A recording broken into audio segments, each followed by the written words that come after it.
Hi, I'm Sammy, a second-year biological engineering major. Hi, I'm Bobby, a second-year mechanical engineering major. And I'm Andrew, a second year in chemical engineering. And we're here to explain the physics of pocket billiards to ensure that you win your next game.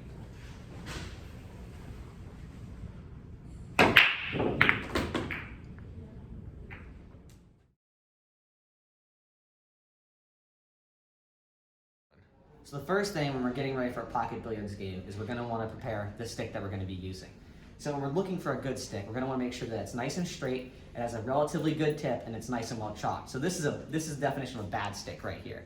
So you can tell it's kind of creaking, it's got a slight bend to it, the tip has not been maintained, and there's no chalk on it. So we're going to want to make sure that it's nice and straight, so that way when we hit it, we're able to get full power in the direction that we're going in. If it's not straight, it's going to move in undesirable locations. Meanwhile, if it's not chalked, we're not going to have a nice friction between the tip and the ball, and this is going to cause the ball to rotate in weird ways. So for this shot with the bad stick, it's going to move how we don't want it. It's going to make that really bad shearing sound. All right, so now we're going to look at a good stick right here. So the good stick that we have here has a nice and straight shaft that we're going to want to have. So this is going to make sure that we're getting maximum power in the direction that we're going, and it's not going to wobble around and move side to side. Meanwhile, this has a nice and maintained tip, which is the contact we're going to have with the ball. And we have a nice and chalked tip.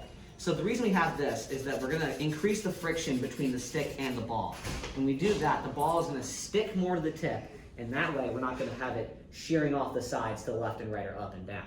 So with this and the nicely chalked pool stick and everything, we're able to get the shot that we want just like that. Another important part of pool is knowing what kind of spin to put on the ball. In a situation like this, we want to sink the 4 ball, but not the cue ball. If we were to put backspin on the ball will roll back after sinking the 4 and not go in. However, if we put no spin or top spin on the ball, it'll follow behind into the pocket, just like this.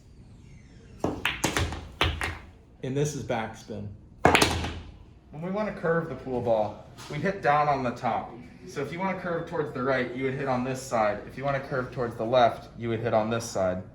By doing that, we're making the ball spin in the direction we want to curve towards as it's sliding on the table.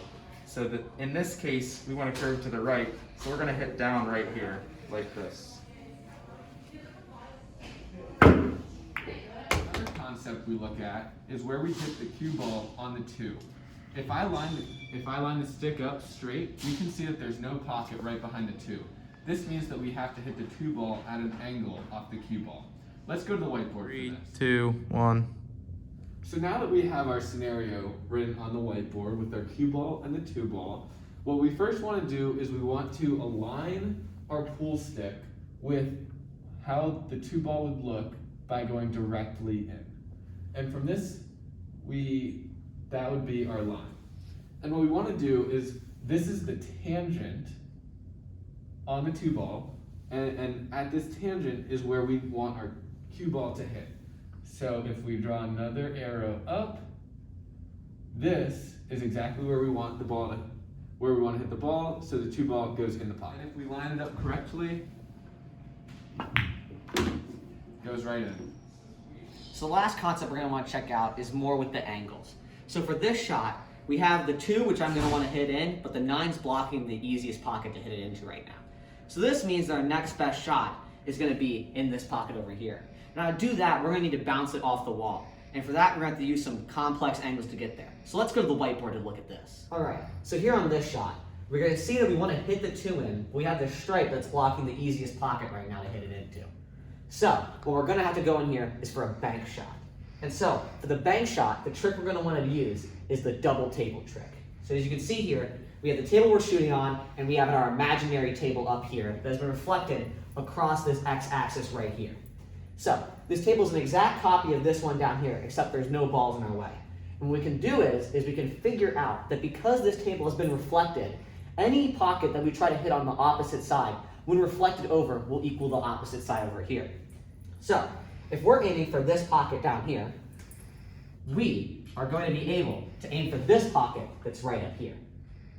So to get the angles right, we're going to want to draw a nice line, and using the opposite angle theorem, we're able to figure out the direct spot on the pool table that we would have to get to make it in this pocket. So the opposite angle theorem states that when you have 2 lines that intersect, you're going to create opposite angles with two lines that are congruent to each other.